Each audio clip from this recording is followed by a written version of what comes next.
ఆదిపరాశక్తి అంశం ఆర్యవైశ్యుల ఇలవెల్పు, ఆర్యవైశ్యుల ఆరాధ్య దైవం, కోరిన వారికి కొంగు బంగారమై కోరికలు తీర్చే చల్లని తల్లి శ్రీ వాసవి కన్యకా పరమేశ్వరి అమ్మవారి ఆత్మార్పణ దినోత్సవ వేడుకలు ఘనంగా జరిగినవి.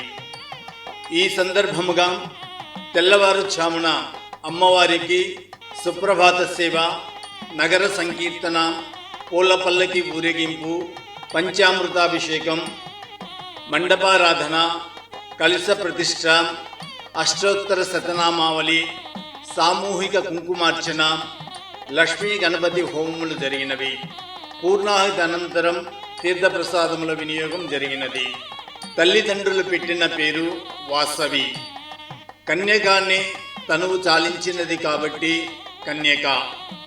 సిరి సంపదలకు, భోగభాగ్యాలకు, అధికార వాంఛనల కన్నా ధర్మమే మిన్న అనుకుని ధర్మం కోసం ఆయుధం చేపట్టకుండా, పల్లెత్తి మాటైనా అనకుండా శాంతియుతంగా అగ్ని ప్రవేశం చేసి కామాంధుడైన విష్ణువర్ధనరాజుకు అహంకార కామ పొరలను తొలగి తన తప్పును తాను తెలుసుకుని పశ్చాత్తాపం పడేలా చేసి తిరిగి అగ్నిగుండంలో నుండి ఉద్భవించినది కాబట్టి పరమేశ్వరిగాను నామమును పొందిన రోజు కాబట్టి ఈ రోజును ఆత్మార్పణ దినోత్సవ పర్వదినముగా నాటి నుండి నేటి వరకు శ్రీ వాసవి కన్యకా పరమేశ్వరి అమ్మవారు అశేష భక్త జనవాహనులచే పూజలు అందుకొనుచున్నారు.